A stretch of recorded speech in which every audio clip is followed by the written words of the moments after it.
Hello everyone, আসসালামু আলাইকুম। কেমন আছেন সবাই? তো সবার অনেক রিকোয়েস্টে ফাইনালি আমি আমার হোম ট্যুরটা দিয়েই দিলাম। এখন ভিডিওটা আমি শুরু করতে যাচ্ছি। তো বাহির থেকে ঢুকে পাশে অন্য আরেকজনকে ভাড়া দিয়ে দিছি পুরো একটা ফ্ল্যাট নিয়ে, যেহেতু আমি একা থাকতে ভয় পাই সেই জন্য। তো এটা হচ্ছে আমার পাশে যে থাকে ওনার পাকের ঘর এটা, আর এ বাহিরে সব কিছু আমার এগুলো এখান দিয়ে রেখে দিছি ডাইনিং রুমে এগুলো রাখা আছে। তো আমি সেটাই আপনাদেরকে ঘুরিয়ে ঘুরিয়ে আস্তে আস্তে দেখাচ্ছি।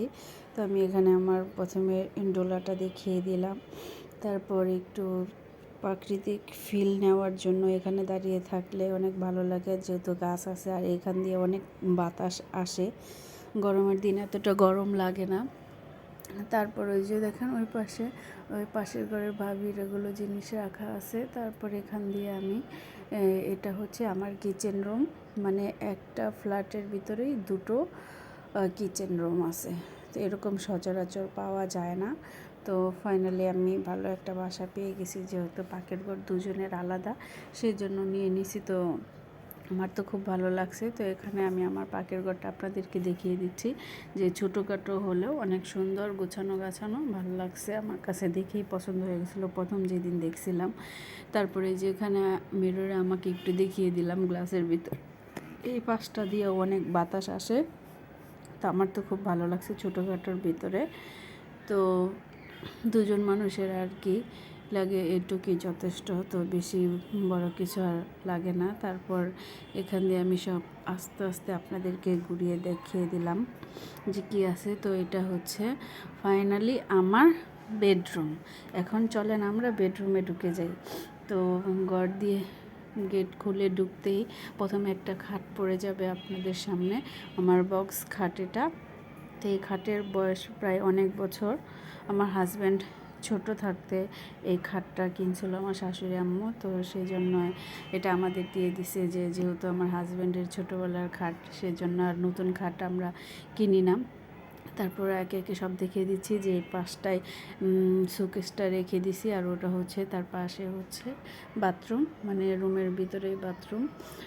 এই পাশটায় রেখে দিছি সোফা, তারপর সোফার উপরে টিভি আছে। তারপর এর পাশে হচ্ছে গিয়ে আলমারির পাশে এখানে আমি ফুলদানিটা রেখে দেব কিছুদিনের জন্য। আমি একটু অন্য পাশে রাখছি, এই পাশটা রাখছি আমি ফুলদানির জন্য। ফুলদানি যখন কিনে নিয়ে আসবো তখন ওখানে রেখে দেব। তারপর এটা হচ্ছে ওয়াশরুম তো আর দেখানোর মতো কিছুই নাই, তারপরও একটু দেখিয়ে দিলাম যে ওয়াশরুমের ভিতরে একটা বেসিং আছে, একটা মিরর আছে। আর ওয়াশরুমের ভিতরে আর কি থাকবে, যা যা থাকা দরকার তাই আছে। তারপর সেগুলোই দেখিয়ে দিলাম আপনাদেরকে, দেখেন কিভাবে দেখিয়ে দিচ্ছি।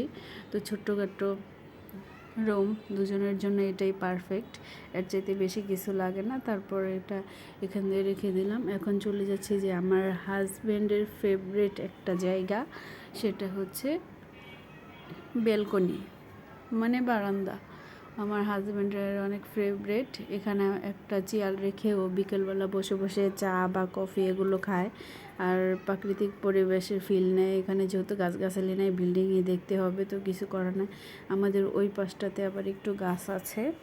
তো মাঝে মাঝে আমরা হাজব্যান্ড আর ওয়াইফ মিলে দুজনে এখানে বসে বসে ফিল নেই। তো ওই দূরে একটা মসজিদ দেখা যাচ্ছে, ওখানে হচ্ছে আমার শ্বশুরবাড়ি। আর যেহেতু বাসাটা মেন রোডের পাশে, তো রিক্সা গাড়ির আওয়াজ আসলে আপনারা একটু ইগনোর করবেন, যেহেতু রোডের পাশে বাসা থাকলে আওয়াজ একটু আসবেই, এটা কোনো ব্যাপার না। তারপর পুরো বারান্দাটায় আপনাদেরকে দেখিয়ে দিচ্ছি যে বারান্দাটা লম্বা আছে। আমি বাইরে কিছু রাখি না, কারণ আমার হাজব্যান্ড পছন্দ করে না, ওর কাছে যে খালি থাকবে, ও বসে বসে চা কফি খাবে, ওর ফিল নেবে অন্যরকম একটা ভাব আসে, তার জন্য আর রাখা হয় না। তো এখানে আমি একা একাই আপনাদেরকে বকবক করতেছিলাম যে আপনারা অনেক দিন ধরে আমার এই ধরনের ভিডিও চাচ্ছিলেন, তার জন্য আমি ফাইনালি ভিডিওটা দিয়ে দিলাম। আমার হোম ট্যুরটা কেমন হয়েছে অবশ্যই আপনারা জানাবেন। তো আমি সেটাই বলতেছি যে আমি কিছুদিন আগে এই টিভিটা কিনছি, এই বাসায় আসার পরে টিভি আর সোফাটা নতুন কিনে আনা হয়েছে। তো আমার এই ভিডিওটি আপনাদের কেমন লাগছে অবশ্যই কমেন্ট করে জানাবেন, সেটাই আমি আপনাদেরকে বলতেছিলাম। তারপর এখানে কিছুই করে না, সেদিন শুধু বসে আসিলাম, তাই ভাবলাম সবাই যেহেতু কমেন্ট করতেছে তার জন্য একটা ছোট ব্লগ বানানোই যায়। তারপর আমার এই ছোট্ট সিম্পল ভিডিওটি যদি ভালো লেগে থাকে তাহলে অবশ্যই like, comment, share and subscribe করে দিবেন। আল্লাহ হাফেজ।